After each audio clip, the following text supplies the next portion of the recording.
Hi, and welcome to the Most Important Game podcast. My name is Paul Monahan, and my mission is to help you lead, play, and perform at your best.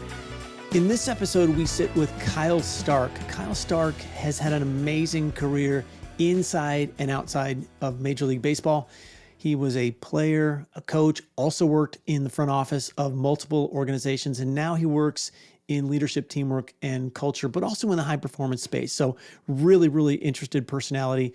We had a great conversation around topics like motivation, confidence, concentration, composure, and resilience. Kyle's got some great stories and some really great reflections in an elite level performance domain like Major League Baseball. You don't want to miss it. Let's hop in and let's join Kyle right now. Here we go. Okay, here with Kyle Stark. Kyle joins us from Florida. Kyle, how you doing today, buddy? Doing very good. Good to see you, Paul. Fantastic. Yeah, good to see you. How's the winter?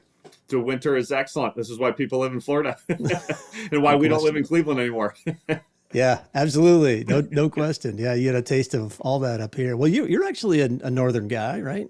I am, and we miss the seasons. I do like the cold. But I do like not having 6 months of cold. So it's been a good trade for us down here in beautiful Bradenton, Florida. Yeah, no question. And it's spring training time, right? It is. Yep. So Actually all right, so games going and everything. Yeah, I mean, so you're out of baseball sort of formally and at least full time, but this time of year, what occupies your time, and do you jump back in a little bit? Are you still doing a little bit of work in that space? Yeah, very much so. Still, I mean, a lot of relationships. So there's a ton of informal coaching, mentoring that goes on. And then there is some formal as well, more one-off individual people or individual projects. But inevitably, there's just some battle rhythms to your life that, okay, spring training, it's go time and things are going. So got a couple trips planned here, both in Florida and Arizona, to check in with some people and hopefully spend some time with some quality individuals.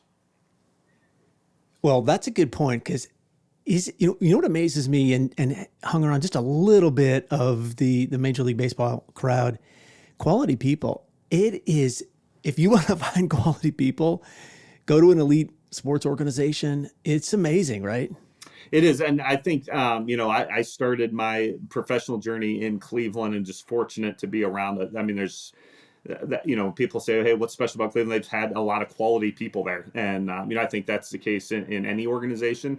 But I think, in terms of both quality humans and some talented people running around. So it's a good chance to be sharpened. Yeah, there's this, is it the proximity effect that Tony Robbins talks about, where if you just all you have to do is just get around really good people, and you're going to change. Yeah. What do they say, that you're ultimately going to be the sum of what, the 5 closest people and or what you're reading. So, what are you consuming and who's rubbing off on you, gives you a pretty good indication of what direction you're heading. No question. Oh, so, well, speaking of reading, are you reading anything? What should I be reading right now? Well, I just finished this book called The Most Important Game by Paul Monahan. Oh my God, that's a good one. Which was excellent.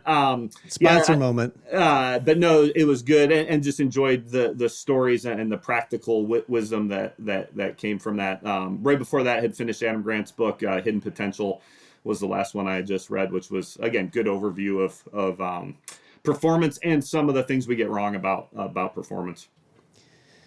No doubt. Well, what do we get wrong about performance? Yeah. Sometimes I think we get a lot more wrong than we do right, with performance. And I think that, the fun thing, and you touch on this in your book, is I think it's an interesting place of recipe and principles that lead to performance, yet we've been socialized and contextualized in some dynamics and some environments that there can be some disconnects with those. And so it creates some pretty good conflict as a human being who's struggling with their own issues and challenges and whatever else in potentially a high profile setting, and all those things can bubble up to the surface. All right. Say more about that. So we struggle to gain context. Yeah. Well, I think, we grow up in an environment that obviously prioritizes certain things, and continues to pull us towards probably the things that maybe initially attract us to competition, but ultimately we realize that's not what really fills our cup. Fame, money, fortune, whatever else. And we realize that you can't ever achieve enough in those spaces, and you always left empty. I think, there's a number of examples with Olympians sitting there with their gold medal, and they're like, I thought this would be different. Tom Brady, 3 Super Bowls. I thought this would be different. So I think, what gets prioritized in terms of why we pursue this competition. I think there's also an element of inevitably as we go into life and whatever else, things get contextualized around normal, right? So it's like, hey, this is the average, this is the normal, and we start looking through that lens, yet we're trying to pursue something that doesn't fit in normal. So we start to realize, hey, the recipe for success isn't maybe the recipe that's been preached to us in terms of what's important. So I think just a lot of those mixed signals. And then as we're in competition, I think part of us recognizes, hey, there's a disconnect here, and just creates some friction and some challenges as we navigate a really hard endeavor anyways. Yeah, so super hard. There's so much here. What one of the things that comes up for me is I think it's one of the very last stories I put in my book. This story about when I was turning 50, and I thought, oh, wouldn't it be a great idea? I realized that, and I'll tell the story. You know it, right? I'll tell the story for the listener. But this idea that I was turning 50, and I recognized that I had been to a lot of states, and I counted them up, and it was like, 47 or 48. I'm like, okay, a 50 by 50, what a cool thing. Wouldn't that be a great accomplishment? And I kid you not. So I find out that 2 of the states are right next to each other, right? So it's Idaho and Montana. And so I call my buddy John, and I'm like, hey, let's go to Coeur d'Alene. Number one, there's golf. There's a pretty famous golf course there. And we can go to Coeur d'Alene and then drive like 30 miles to the Montana border. And it's 49 and 50. And I'll have 50 states. And I cannot tell you, and I write about it in the book, but I cannot tell you what a letdown it was. I got my picture, my buddy, he took my picture in front of the Montana state. Welcome to Montana, and I was like, that's it. That's all. But I think the point, and you make it here, is that when it's really about the journey in a lot of ways, and it's about doing hard things together. It's about digging deep down and trying to do something very, very difficult. But yeah, it is kind of funny when we get to the end of it. It's like, man, well, I think even, but as you're telling that story, Paul, like and I love how you framed it out in the book of like, well, that was stupid. But I think what you recognize is you do that. Like if there isn't a goal, though, there isn't a pursuit. And then you maybe look back and go, well, I maybe missed an opportunity. Now, what was the opportunity? It wasn't, to your point, it wasn't about checking the box of 50 before 50. It was the experiences, the journey, the lessons learned, the people, the relationships. Those are the things that matter. And really, ultimately, and I think you talk about this in the book, but it's who I'm becoming. It comes back to who am I becoming, this journey of who, as opposed to what or where or how. But that's ultimately what I think this journey is about, is starting to realize better, who am I, who can I be, and who's around me, who matters to me. Those things are the things that I think matter as you go through that. But the no goal, there's probably no pursuit, which means we probably don't get a chance to experience some of those things as fully or richly as we could. Good point. Totally nailed it. Absolutely. And we are human. We're not just human beings, we're human becomings. Yeah. And so you have to put the goals out there, and who knows what you're going to experience? Who's to know? Right? But it will shape you, and it will change you, and you will grow from it. So go do it. Yeah. Okay.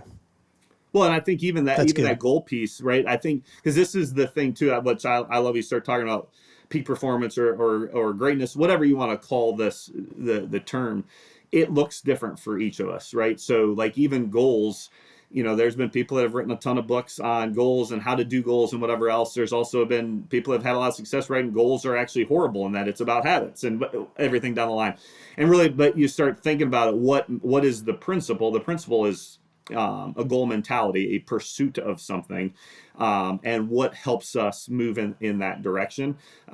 Can goals be unbelievably empowering and provide fuel and focus? For sure. Can they also potentially be limiting if not done well, and restricting if not done well? For sure. I think that's the fun thing for me with this pursuit we're on, is what's the principle? What's it look like for me? How does this come to life, as opposed to just trying to check a box, run a play, try to copy what somebody else has done. What's the principle? What's that mean for me? What are the biggest challenges for people when they're trying to elevate their own performances, their skills that lead to great performances? That's a good question. I think if we get this nailed, then you and I can both retire somewhere and everything will be good. Can we copyright this? Exactly. Yeah, this will be copyrighted. No one else can use it, just us. Yeah, I think it's a good question. I think, you think, what are the biggest limiters? I think one is us. We're bringing baggage and things to the table, things that, I've been fortunate to be around some really talented people. And we hired Bernie Holiday in Pittsburgh, one of the best sports psychs I've ever been around. And he used to always say that all behaviors purposeful, not all behaviors necessarily beneficial. So at some point, the behaviors we did helped us, but that doesn't mean they continue to help us. And so I think we continue to have habits and lessons learned and things that helped us for a season in our life that may not be helping us at this season. Relationships that might have been fruitful or productive for a reason, but may not be now. All those things we're bringing to the table. Meanwhile, we're also doing it in a situation where there's other people competing for the same things, which can bring out good, bad, and ugly in us. And we're doing it in an environment that I think there's some conflicting messages of what really is the pursuit and what matters. And so I think all of that creates a lot of messiness, muddiness, and which can then either allow us to kind of be in survival mode as we enter into that, as opposed to really trying to thrive and perform at our optimal, or it can just create a lot of confusion and mess, which can keep us stuck or not willing to try or whatever else that may be. Kyle, it sounds like you've been around this and talking about this for a long, long time. It's awesome. I just love it. I've been chasing it for a while, and I've been around some good people. No, that's so good. Yeah. I think once you're deep in this stuff and you really learn how to articulate it, our friend Jay Hennessy likes to say, the one doing the talking is the one doing the learning. 100%. Right. And I've done a lot of learning. And I forget which of the 10,000 books that he's read he got that from, but no, that's awesome. So all right, so you've been around teams a lot. So and that's interesting, because I work a lot in a space where in golf, for example, where it's very, very, you're the whole team. It's one person. And even in a team environment, I'm sorry. I'm not, if I'm at the Ryder Cup, I'm not passing it to my teammate. I mean, there's one format, I guess, right, where, it's alternate shot, right, where, all right, you hit, then I hit the same, or one ball, right? But even then, it's not, anyway. So it's very, very, very different. So what are the biggest challenges for teams in a high performance, kind of elite performance level? Yeah, it's a great question. So I think what I just answered on what keeps individuals, you just magnify it by however many people are involved. And so you talk all that. But I think the other part of it is that adds to that component is, okay, at the end of the day, we're talking about teams. We're talking about the interaction of competitors, and how do are those interactions either enhancing performance, or they're potentially creating friction and challenge for performance. So I think in addition to now you just got a group of people bringing all those challenges to the table, you also have the dynamic of relationship coming to the table. And no matter what our performance journey's been and the lessons we've learned in performance, we've learned equal number of either productive or unproductive messages on relationship and how do we navigate relationship. So we talk about all the messiness and muddiness and things that can keep us stuck and threatening and whatever else to try and venture from a performance standpoint. You could argue those are even more risky, more potentially wounding from a relationship standpoint when you start talking about two people. And so I think the willingness to pursue trust, the willingness to pursue, love, the willingness to pursue those things are, we want those things to happen. I don't know that we're always willing to do the things it takes in order to pursue those things because there's potential costs and challenges. Real quick story, as you talked about the individual versus the collective. So one of the things we used to do in Pittsburgh was we'd do these think tanks and we'd bring in high performers from all different fields together to try just chop up these topics. And the one year we had a group of people and we were talking about from a team standpoint, biggest motivator. And the individuals that had been in team environments primarily talked about love, and it was love for each other. And if you talk about whenever a team wins a championship, how do they talk about their teammates? They talk about loving each other. But it was interesting, even the individuals there, we had a mixed martial artist in there, talked about love. We had a boxer in there, talked about love. So even these individual components talked about love because there was a team supporting them and or they were fighting for somebody else. But they talked about the greatest motivator and power in this was this idea of love. And so as we unpack that, that's ultimately something that we have to invest in and work hard towards as opposed to just hope we have it. Where have you seen in your career in Major League Baseball, where have you seen that the power of relationship work really, really well? And I'm curious if you'd share an example of where you saw that was just cancer. It was destructive. It made, it produced a really, really difficult outcomes. Yeah, I've been fortunate. Every place I've been, I've seen it play out really powerfully. I think, I don't know, well, to see it not play out, I think inevitably when a team's first coming together, you're going to see it because people are focused on themselves. They're asking themselves, can I trust you? They're working through some of that. So there's very much an individualized focus on this.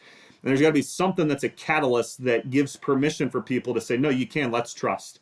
Yeah, I might hurt you. I mean, I used to have conversations with guys I worked with all the time. I said, there's a good chance that I talked to my team. There's a good chance I've burned one of you today. There's a good chance I've burned maybe all of you today.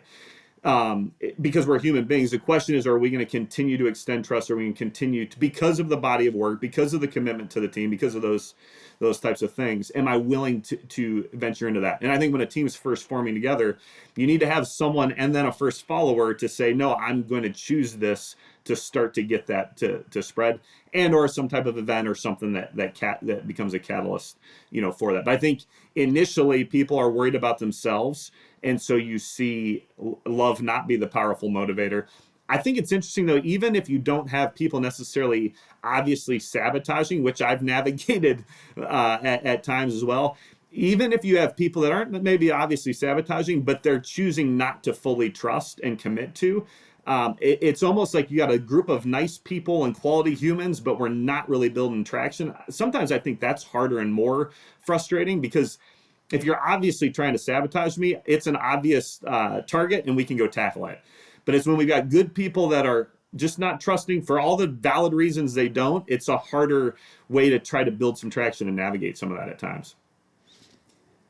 Yeah, that's good. I think the thing that comes up for me there is Pat Lencioni when he talks about, hey, in a team environment, thank God for the person who shows me their bad behavior, because then I know how to get who to get rid of, right? Who to disinvite from the team. Yeah. Right? We used to, every year I would draw on the board like a school of fish swimming. And, you have most of the fish going in one direction. You'd have a couple going in the exact opposite direction. But then I'd draw a couple that were generally going in the same direction, but not perfectly. And we would say, hey, who are the biggest threats to this mission we're on? And I think initially you're like, well, the people that are going in the opposite direction, like, not really. Like, those are so obvious. Like, they're not really distracting. So people that are closely aligned, but just not fully aligned, that create some of the biggest challenges in terms of a team moving forward, just like Patrick explains. Interesting. You said that you would say to your teams, hey, there's likely somebody that I've burnt today. Maybe I burned a lot of you. Are you talking about just leaning in hard on something, or say more about that? I think it can just be in terms of we're human beings. So we don't handle situations perfectly, right? There's expectations involved. You talk about that a lot in the book in terms of expectations versus reality. So I go in with expectations, and then Kyle doesn't deliver the message the way I wanted him to, or he doesn't, whatever else. And so then there's a letdown, and as human beings, we're just really good at not being perfect and letting each other down, or going in with really high expectations and being disappointed when people don't deliver. I had a mentor of mine tell me early on in my career in baseball. They said, the longer you do this, the less you'll trust, because you'll realize that people are going to burn you, they're going to let you down. And I said, I think that's the challenge for us as a leader. People are going to let you down. Can you continue to trust, continue to extend? I know that, in conversations you and I've had, big on Bruce Schneider's work on energy. And I think that's the thing is, can I continue to respond in a way and bring energy and commitment to people in such a way, knowing full well that I'm going to be let down, I'm going to be burned, all those things. I'm also going to do that to others. Can I continue to approach our relationships and our dynamics in that way, in a potentially productive way, as opposed to a defensive, victim, combative type of way? Yeah, for sure. Yeah, Bruce is brilliant. Yeah, love his work. It is hard, though, when you're in the middle of something and you really start questioning, you're like, man, is this person on my team? Because what they're doing says to me, they're not on their team, they're not on my team, and they're not even moving toward the mission. Like, they've lost the mission intent. 100%. And I think one of the things that really helped me, a few things that I think that helped me navigate this, I think lesson one was a friend of mine, Rod Olson, we used to always talk about either coaching it or allowing it to happen. So this idea that whatever I'm getting from the people I'm leading is a reflection on me. Like, I have to own that. Because you're allowing it. Yeah, because I'm allowing it, or I've done some things that have actually encouraged and fostered that behavior. Okay. So nice. And it may be 10% me, it may be not, but I have to own that as a leader. They're telling me that my team out on the field is telling me how well I've prepared them, and so I need to own that. So I think that's one thing that's helped me. I think the second thing that's really helped me is this idea of not taking it personal. I think we take everything personal, and 99% of what's going on in somebody else's life is wrapped up in their own life. It has nothing to do with me. And when I stop thinking that I'm central to this story and that that this is an attack on me or whatever else, I start to realize this isn't personal. Let's deal with the behavior that I'm seeing. I think the other lesson that what really resonated with me, especially as we first start overseeing 150 staff member and 300 players, people are going to do human stuff. And so I had to ask myself, are we dealing with someone who's a bad human being? 99% of the time, the answer is no. Am I dealing with someone who's just completely incompetent and can't do anything? 99% of the time, the answer is no. So then I need to figure out, okay, what's going on? Let's teach, let's coach, let's help navigate this, not take it personal, not see it as a defiant act.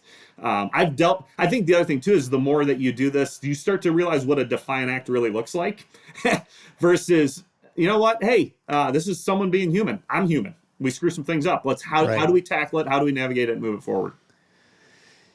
Yeah, you might be aware of this. One of the big influencers for Bruce Schneider is the work of, it's called The Four Agreements, Don Miguel Ruiz. Yep. And one of his big agreements is, hey, do not take things personally. Yeah. And it's so funny how often I find myself, wait a minute, your little baby ego is getting all hurt there, buddy. No question. It's like, right? Well, I think that's a perfect example, as we were talking about earlier in terms of, okay, what stands in the way, and ego is the simplified explanation of this. But again, I think our ego we have an ego for a reason. It's to protect us, right? And so I think that's the thing too. Like even when we say like, when we say, well, ego is the enemy and all the good messages that come with that, we start to realize, no, ego has a place. We just have to recognize when is it hijacking, which Ryan does a good job. Ryan Holiday does a good job explaining that. When is the ego doing more than what it was designed to do and actually hijacking performance? But again, over time, that thing that was designed to protect me and has done a good job of it then becomes my default thing and is protecting me and actually boxing me in, and I'm not aware of it. Yeah, I agree. That's a tough one. I was doing this thing last night. Todd Graves is a guy that I work with at the Graves Golf Academy, and I talk about Todd a lot in the book, and I've been in the community that he and his brother began 20 years ago. I've been in that community for a long time. It's a really cool place. But I got a text from him yesterday. He goes, "Hey, I got a fun project for you." I'm like, "Well, you had me at fun. What do you got?" And then he goes, "Hey, you got to check this out." He goes, "Get on ChatGPT or Grok or name the AI platform and say this." You say, "I coach in this space. Would you like me to coach you?" And what happens is the AI platform begins questioning and questioning and questioning and questioning.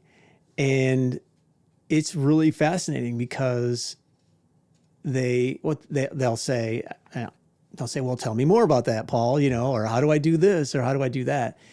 And I think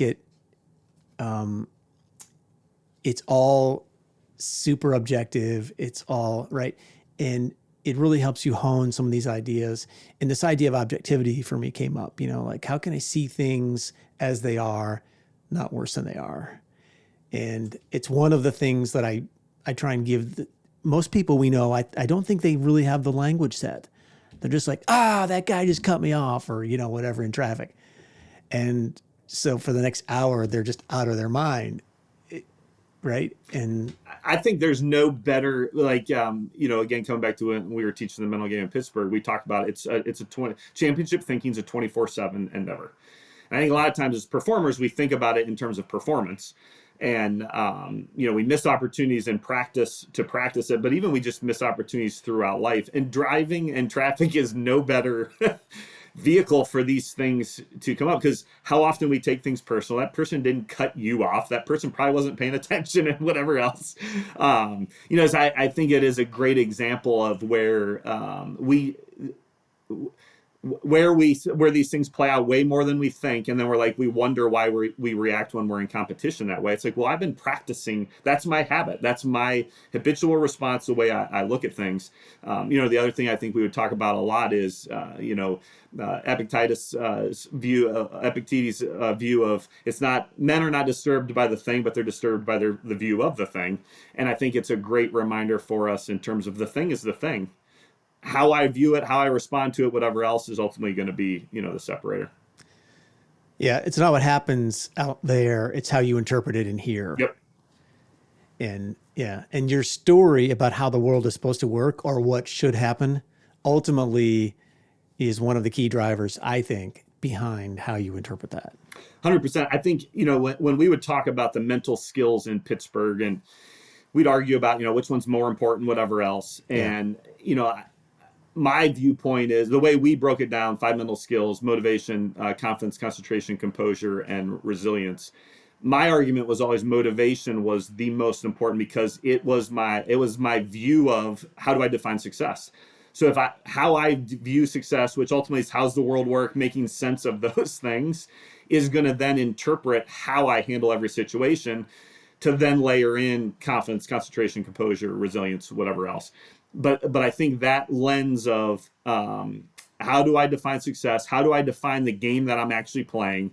That perspective then sends us down different roads, which then requires different skill sets to be able to navigate those roads. No doubt. All right, we got to unpack this. All right, so tell me the five fundamentals then. Motivation. Yeah, the way we looked at it: so motivation, confidence, concentration, and composure, and then resilience. a lot of that was pulled from the military space has a similar view of looking at those. You look at some of the different legends in the sports psych space, and again, there's different arguments for other skills, different skills, whatever else. That was the framework we used. And again, I think a lot of attention gets placed on confidence, concentration, composure, and resilience now. My lens, my perspective is that motivation becomes that foundation that you layer those others on. Why is that? I think so. For example, if I'll use my youngest son as an example. So my youngest son, wired a lot like me, fiercely competitive, very high standards, not afraid of not afraid of this standard of perfection. That's the pursuit we're on.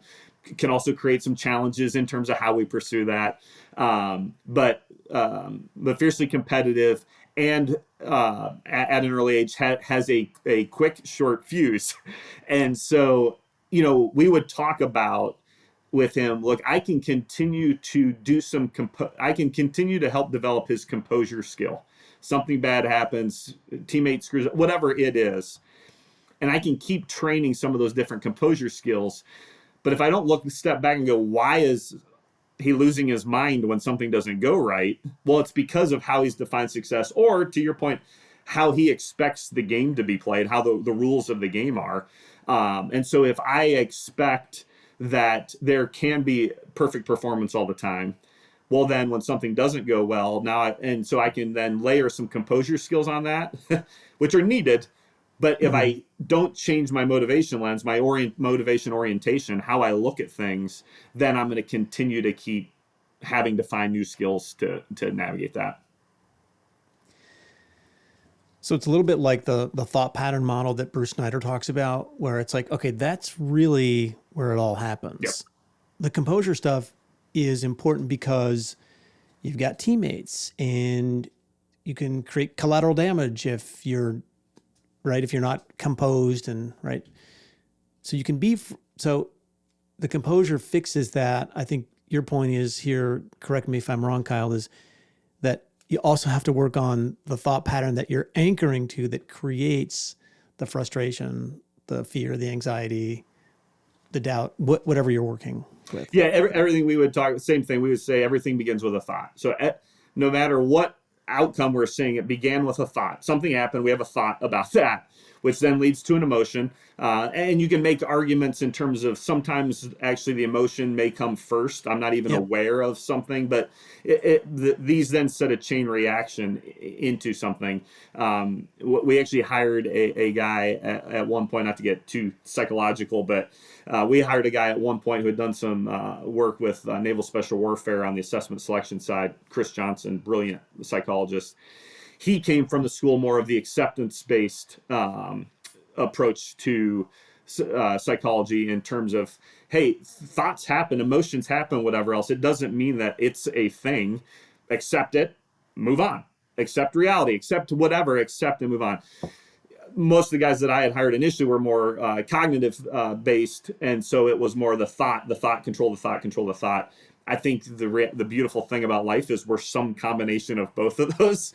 In terms of an acceptance piece, if I try to control everything, that's going to lead to problems. If I'm just free willing, accepting everything, that can potentially lead to some problems. So how those navigate, long story short of being able to say, if I have a specific attitude and orientation in terms of how I view the world, how I view success, whatever else, that attitude is then going to impact how I perceive the thought, the emotion, the thing, and then set us down, chain of events. Have you ever heard of Zig Ziglar? Mm-hmm. Yep. Oh my God. Right. Your attitude determines your altitude. That's right. That's right. With apologies to the Zig Ziglar family for that terrible Mississippi accent, but yeah, attitude is a big deal.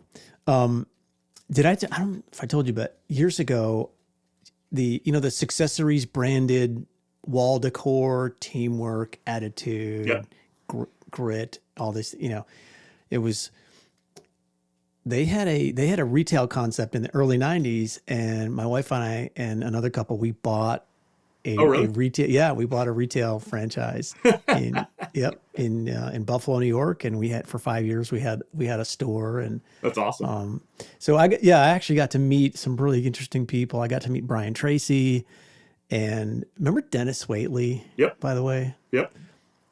Empires of the Mind. His book Empires of the Mind had just come out. He actually came to our store, our grand opening. He was the best. That's awesome.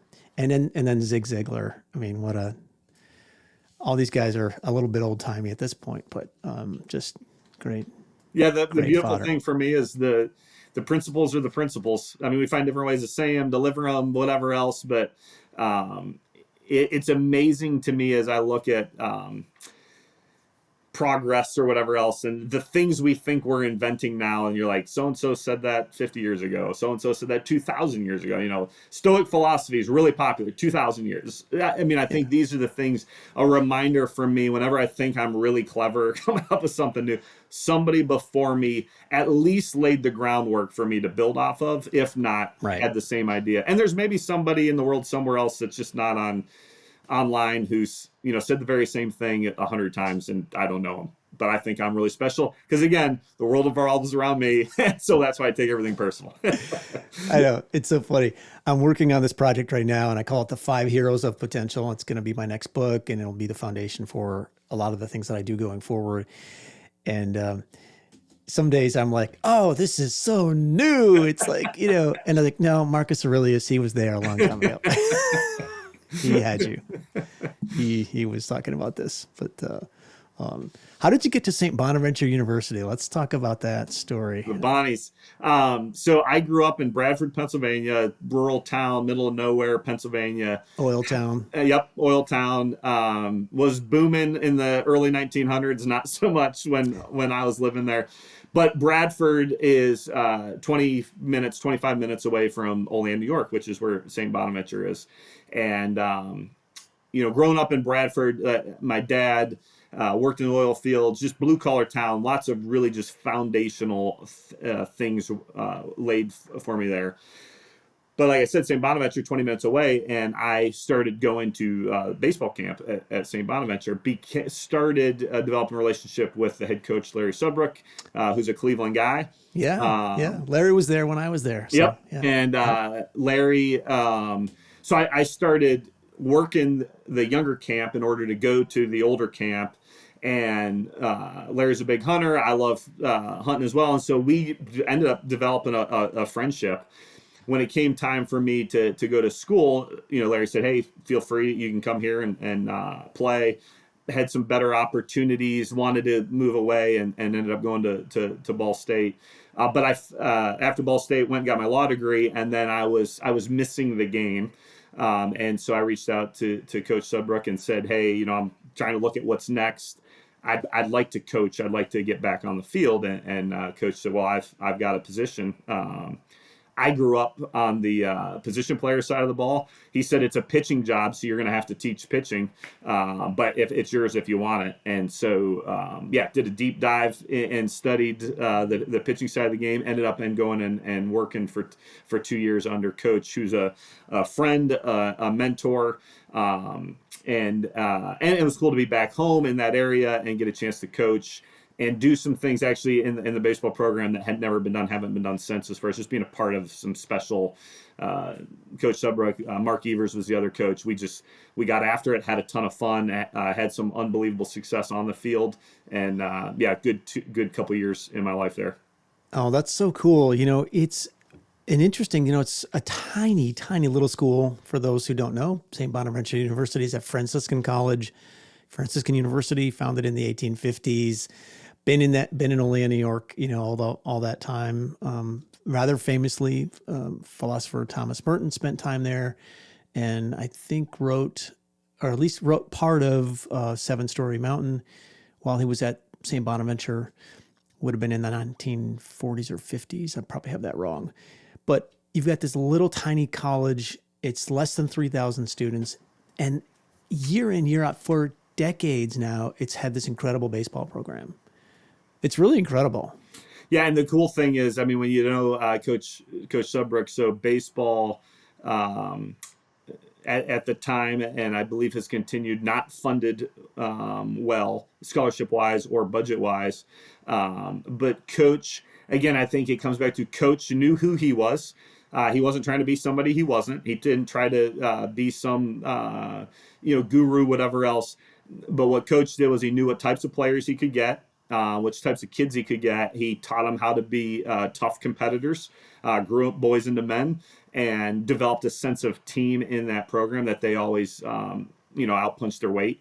And the couple years we were there, the last year we ended up, winning the conference, and we find ourselves on the field with University of Miami and Ryan Braun, and here's this tiny little town in rural New York.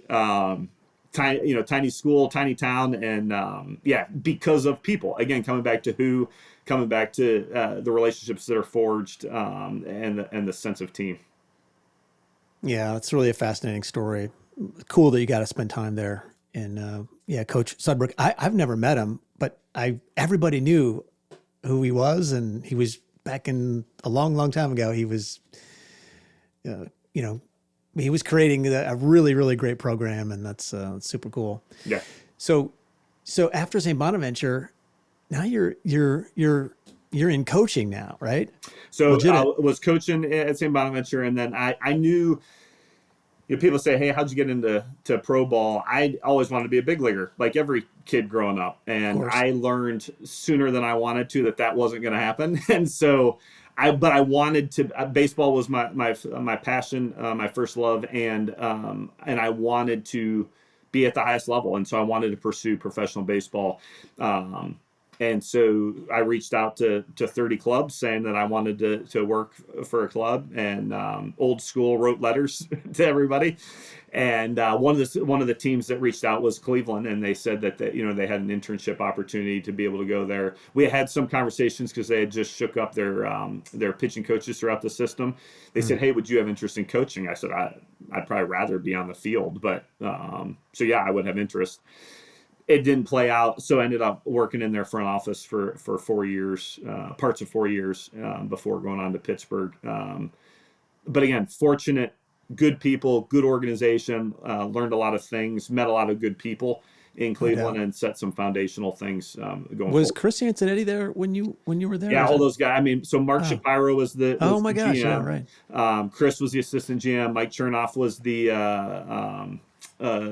I think he was the director of baseball ops at the time. Mm-hmm. But like John Farrell was there, who went on to become the manager of the Red Sox. Mike Hazen, who's the GM of the Diamondbacks, was there. Neil Huntington was there, who went on to be GM of Pittsburgh.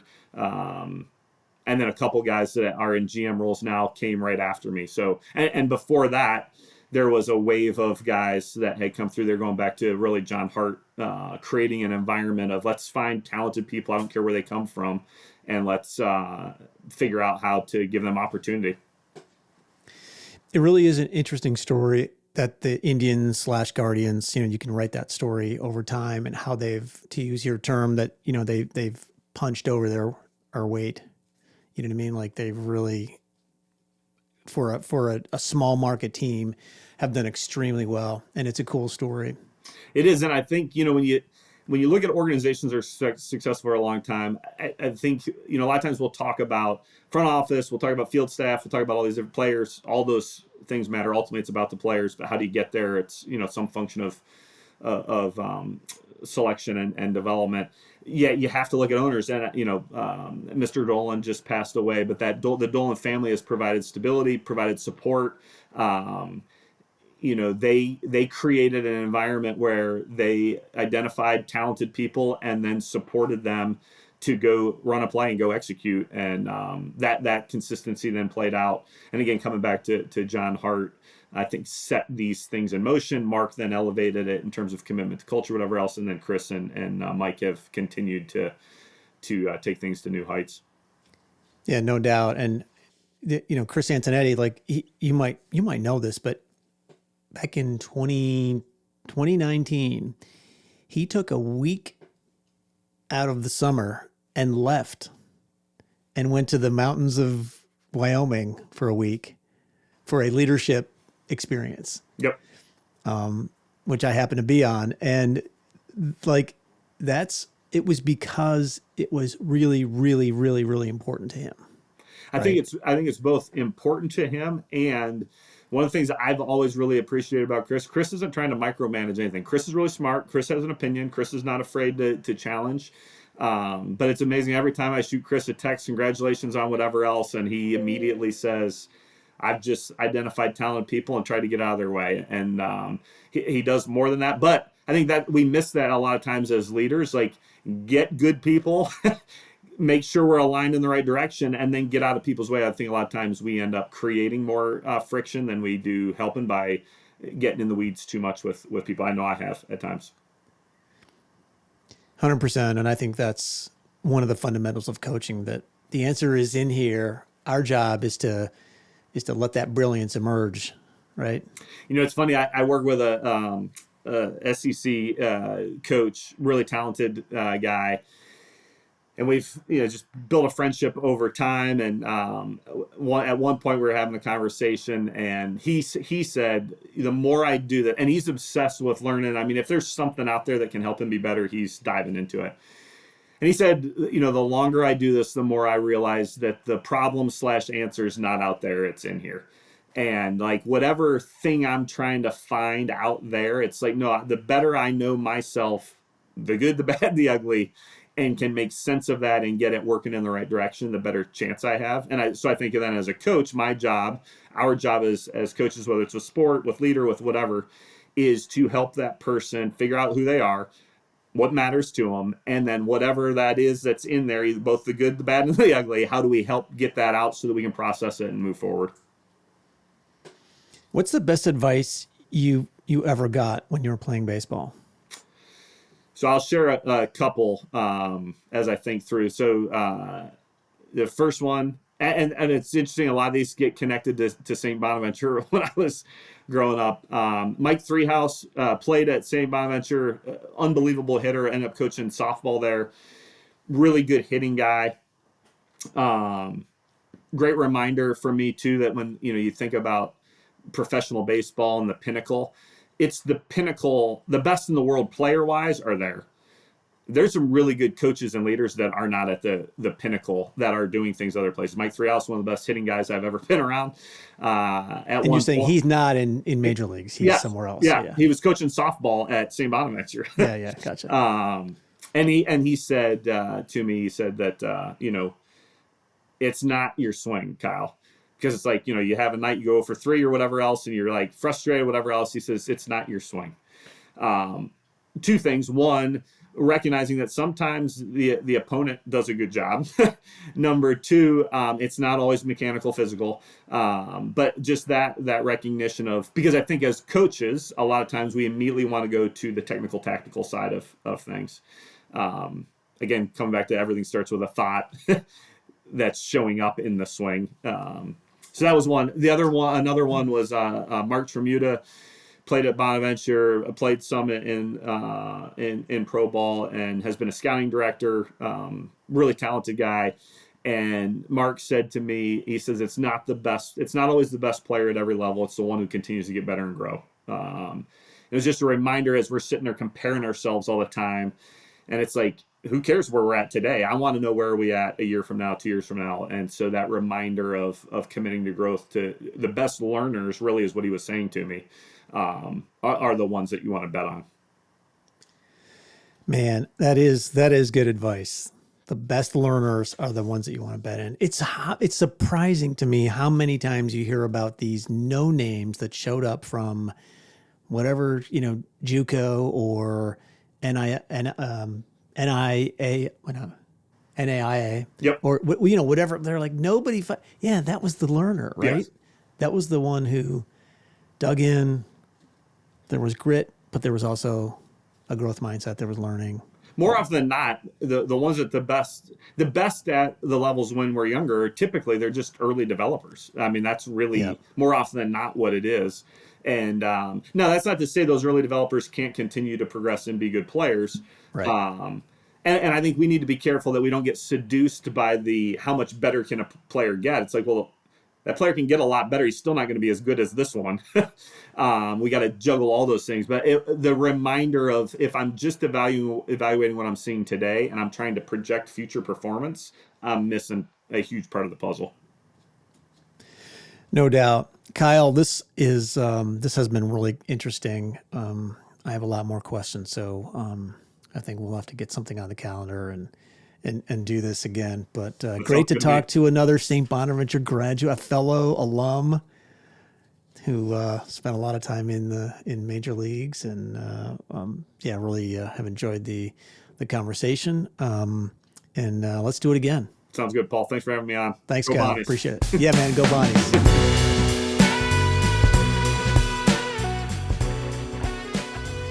All right. That is an amazing conversation with a really interesting, talented Major League Baseball executive, coach, player, Kyle Stark. Thank you so much. Also, St. Bonaventure graduate, fellow alum. Nice to sit with a fellow Bonnie. So really enjoyed it. Once again, thanks for joining me today. I'm Paul Monahan. This has been the Most Important Game podcast. You can learn more about the work that I do at paulmonahan.com.